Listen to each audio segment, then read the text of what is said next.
Oke, assalamualaikum warahmatullahi wabarakatuh. Baiklah, di sini bertemu dengan saya lagi, yaitu Sri Supitrom Dania dari kelas 19B Prodi Pendidikan Sejarah. Nah, kali ini saya akan membahas penjelasan mengenai masa kependudukan Jepang di Indonesia dari tahun 1942 sampai 1945. Nah, bagaimana penjelasannya?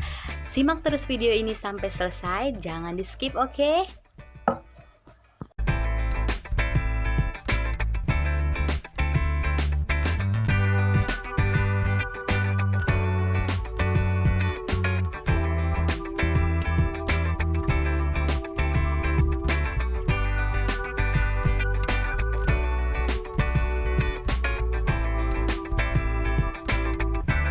Oke, baiklah. Nah, tadi saya sudah melampirkan PowerPoint-nya. Nah, kini saya akan menjelaskan materi mengenai masa kependudukan Jepang di Indonesia.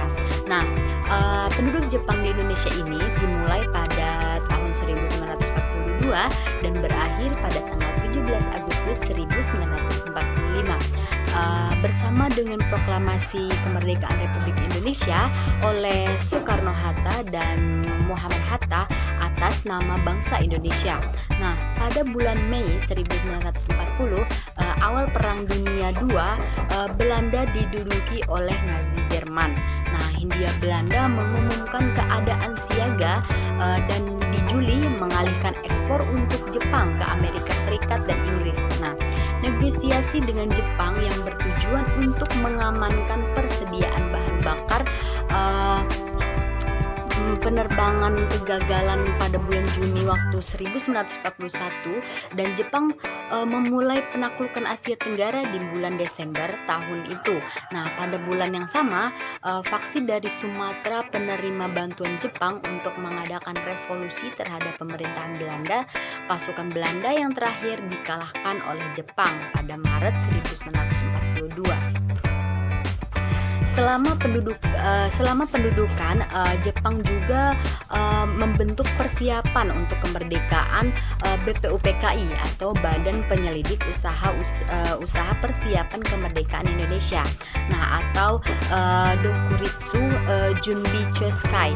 Nah, dalam bahasa Jepang. Nah, jadi badan ini bertugas membentuk persiapan untuk prakemerdekaan dan membuat dasar negara dan digantikan oleh PPKI yang bertugas mempersiapkan kemerdekaan. Nah, dan pada masa kedudukan Jepang di Indonesia ini ada yang namanya sistem stratifikasi sosial pada zaman Jepang. Nah, sistem stratifikasi sosial pada zaman Jepang ini ditempatkan di kelas Bumi Putra Eropa Timur serta kelompok asing. Nah, kecuali Jepang. Nah, hal ini disebabkan oleh keinginan hati masyarakat Jepang Indonesia untuk membantu mereka dalam perang Asia Timur. Nah, kemudian ada juga yang namanya sistem stratifikasi sosial pada zaman industri modern. Nah, saat ini industrialisasi modern tentu saja berdampak jauh lebih luas daripada industrialisasi di era kolonial Belanda. Nah, di daerah perkotaan ada pergeseran dalam struktur kerja dan angkatan kerja.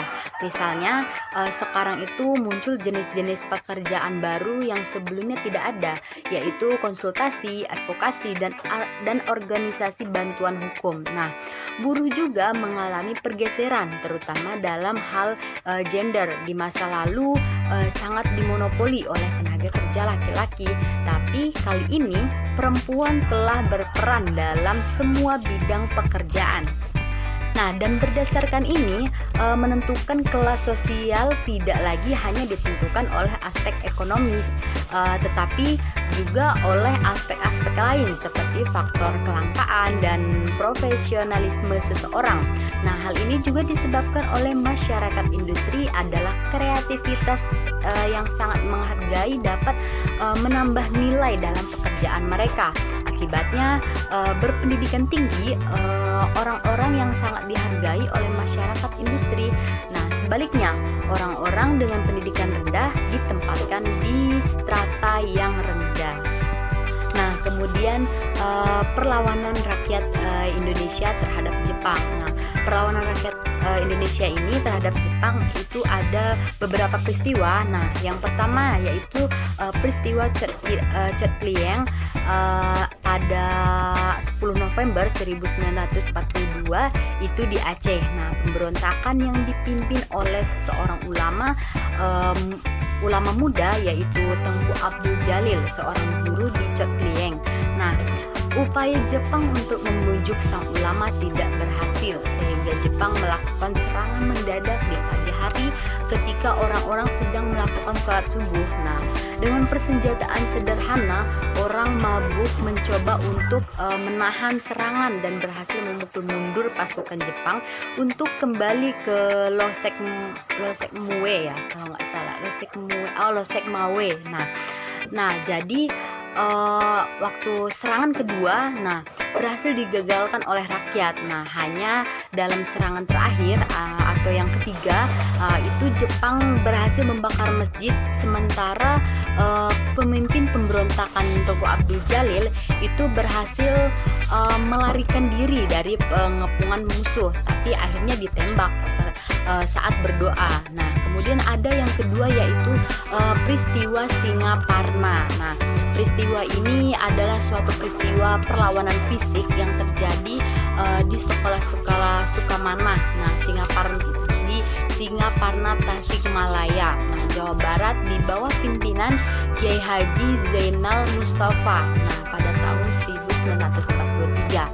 Nah, dia menegaskan menolak ajaran berbau Jepang. Nah, khususnya kewajiban untuk melakukan seikere. Nah, yang seikere ini yang dilakukan pada setiap pagi. Nah, yang membayar penghormatan kepada Kaisar Jepang di lentur cara memuja matahari saat terbit. Nah, kewajiban seikere jelas menyinggung umat Islam di Indonesia karena termasuk syirik atau menyekutukan Allah. Nah, selain itu, ia juga tidak tega melihat penderitaan rakyat akibat tanam paksa. Nah, kemudian ada lagi yaitu peristiwa Indramayu pada April 1944. Nah, peristiwa Indramayu terjadi ini pada April 1944 itu karena kewajiban paksa untuk deposit porsi nasi dan pelaksanaan kerja paksa atau romusa yang telah menghasilkan penderitaan berkepanjangan rakyat. Nah, kemudian ada juga pemberontakan Teku Hamid. Nah, pemberontakan Teku Hamid ini yaitu Teku Gyugun Hamid, seorang perwira bersama dengan satu peleton pasukan melarikan diri ke hutan untuk melawan. Hal ini terjadi di November pada tahun 1944. Nah, kemudian yang selanjutnya yaitu perlawanan peta. Nah, di Blitar pada 29 Februari 1945. Nah, resistensi ini dipimpin oleh Shodancho Supriyadi. Nah, kemudian ada juga Shodancho Muradi dan Dr. Ismail. Nah, resistensi ini disebabkan karena masalah mengumpulkan beras, romusa dan heiho paksa dan di luar batas kemanusiaan. Nah, sebagai anak dari para pejuang tidak tega melihat penderitaan rakyat. Selain itu, sikap pelatih militer Jepang yaitu tentara yang di Indonesia sombong dan merendahkan. Nah, perlawanan peta ini di Blitar adalah resistensi terbesar di Jawa ya. Tetapi tipu muslihat Jepang melalui Kolonel Katagiri atau komandan pasukan Jepang, pasukan peta ini berhasil ditipu dengan berpura-pura dikonsultasikan. Nah, peta 4 perwira dijatuhi hukuman mati dan 3 lainnya dipaksa atau disiksa sampai mati. Sementara Shodancho Suryadi ini lolos. Nah, kemudian ada juga yaitu perlawanan peta di Morendopidi atau Aceh, di Aceh itu pada November 1944. Nah, perlawanan ini dipimpin oleh perwira Teku Gyugun Hamid. Nah, latar belakang perlawanan ini karena sikap arogan dari Jepang dan kejam kepada orang-orang pada umumnya dan Indonesia. Indonesia, pada khususnya tentara. Nah, kemudian ada juga perlawanan peta di Gumilir, Cilacap pada April 1945. Nah, perlawanan ini dipimpin oleh seseorang pemimpin tim atau Bundanco, Kusairi dan rekan-rekannya. Nah, perlawanan awal tanggal direncanakan yaitu pada April 21, 1945. Nah, Kusairi divonis hukuman mati, tetapi tidak dieksekusi karena Jepang tertekan oleh sekutu. Nah, kemudian dampak dari kependudukan Jepang dalam berbagai aspek kehidupan bangsa Indonesia. Nah, terdapat berbagai aspek. Nah, yang pertama itu ada aspek politik. Kebijakan pertama yang dilakukan oleh Dai Nippon atau pemerintah militer Jepang adalah melarang semua rapat dan kegiatan politik. Nah, pada tanggal 20 Maret 1942 mengeluarkan peraturan yang terlarut semua organisasi politik dan asosiasi bentuk. Nah, pada September tanggal 8 itu 1942 dikeluarkanlah Undang-Undang Nomor 2. Nah, dan Jepang mengontrol organisasi nasional di seluruhnya. Nah, kemudian dari aspek ekonomi dan sosial. Nah, dalam kedua aspek ini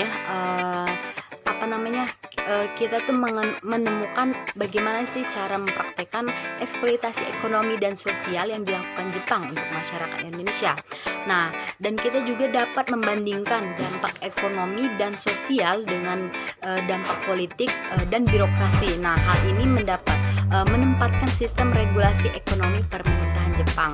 Nah, yaitu kegiatan ekonomi itu diarahkan untuk kepentingan perang. Seluruh potensi sumber daya alam dan bahan baku yang digunakan untuk industri yang mendukung mesin perang. Nah, Jepang menyita seluruh perkebunan, pabrik, bank, dan perusahaan yang sangat penting. Nah, banyak juga kebohongan lahan pertanian yang sebagai akibat dari penekanan difokuskan pada kebijakan ekonomi dan industri perang. Nah, penyebabnya kondisi penurunan produksi pangan dan kelaparan, juga kemiskinan telah meningkat secara dramatis. Nah, kemudian ada juga yaitu aspek kehidupan militer. Nah, di mana dalam aspek militer ini kita tuh dapat mengimbau bahwa tubuh militer Jepang dibuat semata-mata karena kondisi militer Jepang ini semakin putus asa dalam perang Pasifik. Nah, memasuki tahun kedua pendudukan Jepang di Indonesia pada tahun 1943, nah Jepang intensif untuk mendidik dan melatih para pemuda Indonesia di bidang militer. Nah, hal ini karena situasi di medan perang Asia dengan Pasifik, nah semakin mempersulit Jepang, mulai dari sekutu, pukulan di pertempuran laut dari Midyao. Nah, pada tahun 1942 pada Juni. Nah, dan sekitar Laut Koral juga. Nah, pada Agustus 1942 juga. Nah, kemudian dampak positif. Nah, adakah dampak positifnya? Ya, memang ada, pasti ada juga. Nah, dampak positif dari kependudukan Jepang ini walaupun tidak banyak, namun ada gitu kan dari dampak positifnya. Nah, adapun dampaknya itu yang pertama, kebolehan Indonesia menjadi bahasa Indonesia yang mana komunikasi ini bisa dilakukan dengan bahasa Indonesia dan menetapkan bahasa ini sebagai bahasa nasional. Kemudian Jepang mendukung anti Belanda sehingga mau tidak mau pendukungan ini meningkatkan semangat nasionalisme Indonesia, antara lain yaitu menolak pengaruh Belanda, misalnya mengubah nama Batavia menjadi Jakarta. Nah, kemudian yang ketiga yaitu untuk mendapatkan dukungan dari masyarakat Indonesia. Nah, Jepang mendekati pemimpin nasional Indonesia seperti memobilisasi posisi pemimpin nasional Indonesia dan menegaskan posisi pemimpin nasional Indonesia yang diberikan mereka kesempatan untuk memimpin umatnya, nah, atau warganya gitu kan. Nah, keempat juga di bidang ekonomi. Nah, yaitu pembentukan koperasi ditunjukkan untuk kebaikan bersama. Nah, kemudian ada juga yaitu mendirikan sekolah dasar. Nah, sebagai salah satu tempat proses pendidikan dimulai dari usia 6 tahun sampai 9 tahun. Dan juga ada SLTA atau sekarang itu SMP ya. Nah, kemudian dampak negatifnya. Nah, dampak negatifnya ini pasti sangat banyak ya. Nah, dampak negatifnya yang pertama yaitu ada penghapusan semua organisasi politik dan lembaga warisan sosial dari Hindia Belanda. Pada kenyataannya banyak dari mereka yang bermanfaat bagi kemajuan ilmu pengetahuan sosial, ekonomi, dan kesejahteraan warga. Kemudian yang kedua yaitu Romusa. Romusa ini mobilisasi masyarakat Indonesia, khususnya itu untuk warga Jawa ya, untuk kerja paksa di bawah kondisi yang tidak manusiawi. Nah, kemudian yang ketiga yaitu mobilisasi semua sumber daya seperti makanan, pakaian, logam, dan minyak demi perang untuk keperluan negara mereka. Nah, kemudian yang keempat akibatnya itu petani dan berbagai bahan makanan Jepang kehilangan begitu banyak orang yang menderita kelaparan dari peristiwa tersebut. Baiklah, mungkin sekian penjelasan dari saya, kurang dan lebihnya mohon maaf. Wabillahi taufiq wal hidayah. Wassalamualaikum warahmatullahi wabarakatuh.